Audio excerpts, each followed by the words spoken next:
Bonjour à tous, j'espère que vous allez excellemment bien. Aujourd'hui on se retrouve pour parler du Tour de France, analyse, présentation, analyse du parcours, décryptage de cette étape numéro 14. Et oui, on est déjà à l'étape numéro 14. L'année dernière, je crois que l'étape 14 c'était celle de la victoire de Thomas de Rennes, étape spectaculaire à Saint-Etienne. Bien cette année, on part de Clermont pour aller à Lyon et l'étape sera aussi spectaculaire pour plusieurs raisons. Déjà parce que c'est une étape qui a un parcours assez vallonné dans sa première partie, mais beaucoup plus plat dans la deuxième, sauf le final où la traversée de Lyon sera technique et avec des difficultés. Surtout, c'est une étape qui est considérée comme une étape de plat.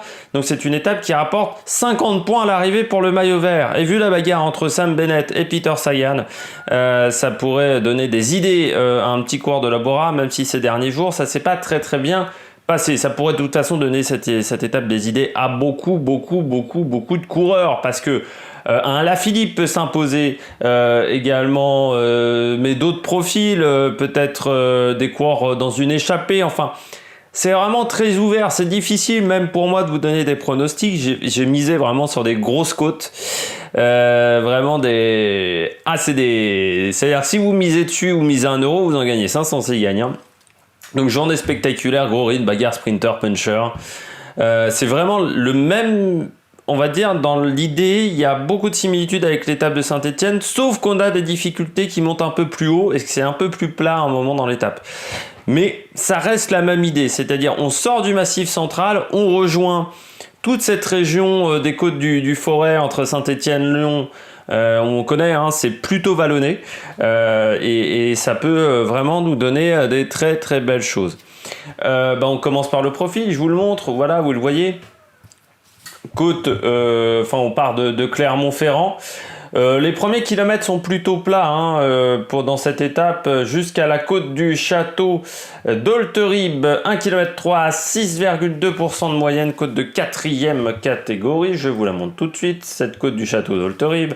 Vous voyez ces courses, c'est 7%, 7,5%, ça pourrait permettre à une échappée de s'extirper.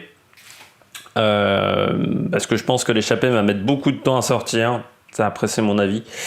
Mais la côte du château d'Olterib, oui, ça peut être intéressant pour les échappés. Après, il faut voir si le rythme est vraiment très intense. On pourrait l'avaler extrêmement vite, cette difficulté. Surtout que 5 km après, nous avons le sprint à Courpierre, sprint intermédiaire.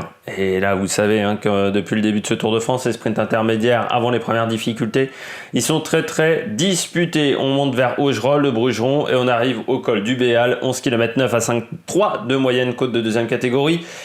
On est encore loin de l'arrivée parce qu'on est qu'au kilomètre 68, c'est-à-dire qu'on est encore à quasiment 125 km de l'arrivée.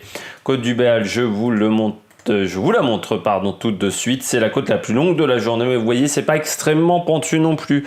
C'est très régulier, mais voilà, on est entre 5 et 6,5.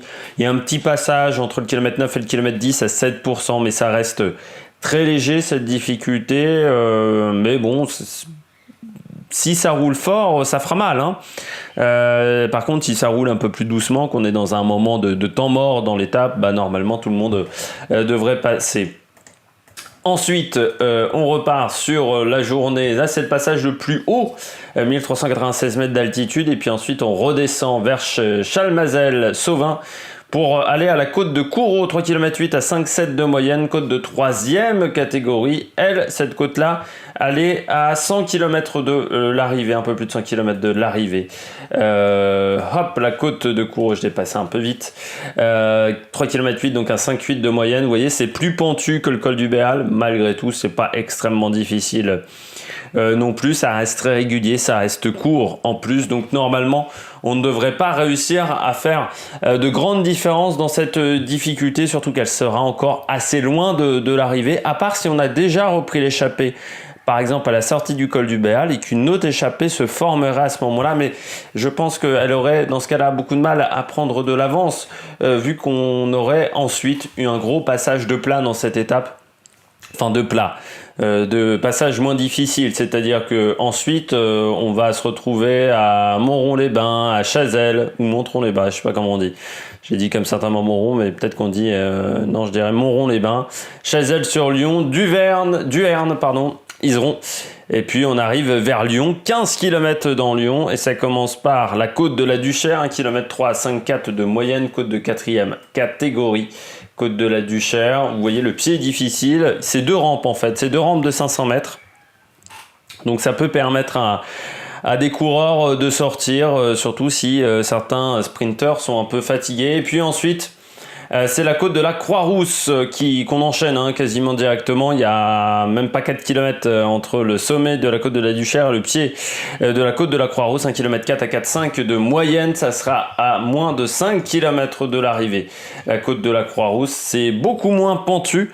Ça sera donc plus difficile de faire la différence avec...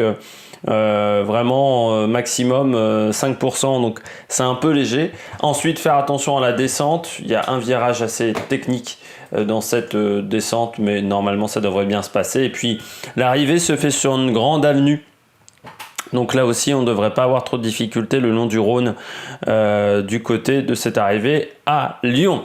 Du côté des favoris, non, du côté de la météo, pardon, avant, soleil 30 degrés, faire attention, il fera très chaud samedi sur cette étape, donc il ne faudra pas négliger de s'hydrater, surtout si le rythme est important, ce qui n'est pas toujours facile d'aller rejoindre les voitures de directeurs sportifs.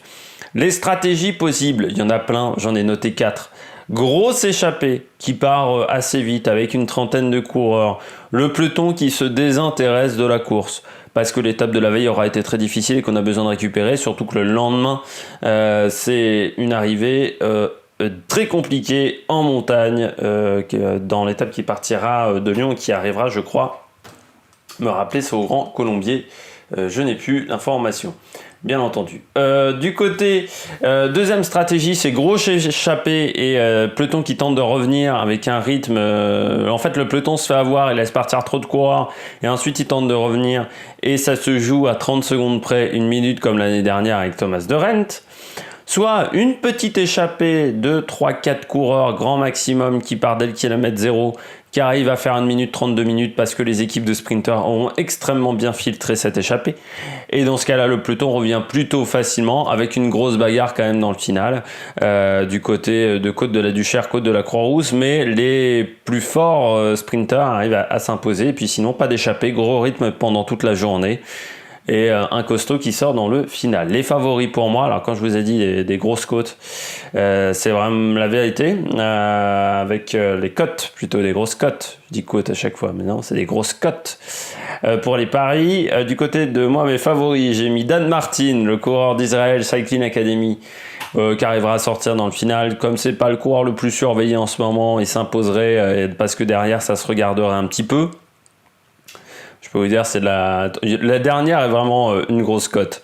Vous avez Greg Van Avermaet dans un sprint où on aurait perdu pas mal de gros coureurs. C'est-à-dire qu'on aurait perdu des mecs comme Trentin et qui resterait Sagan face à Van Avermaet avec un Sagan qui aurait pas mal souffert dans la journée. Ou soit Quentin Paché, le coureur de Herbie, de Vital Concept, qui est en forme, on l'a vu hier lors de l'étape numéro 12 et qui aura peut-être fait du jus lors de l'étape numéro 13, donc ça c'est un coureur qui pourrait être performant, Quentin Paché, sur cette étape-là, mais comme je vous ai dit, il y a énormément d'autres coureurs qu'on peut mettre dans les favoris. On peut mettre Wout van Aert, on peut mettre Trentin, Sagan, même un Brian Cocard peut peut-être passer dans le final, donc il y a vraiment énormément de favoris.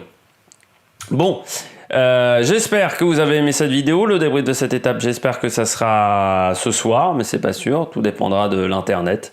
Et puis sinon, si vous avez aimé cette vidéo, n'hésitez pas à mettre un pouce bleu, n'hésitez pas à vous abonner à la chaîne, et puis surtout n'hésitez pas à réagir dans les commentaires, et nous on se retrouve pour de nouvelles aventures sur l'Amérique Production. Ciao ciao.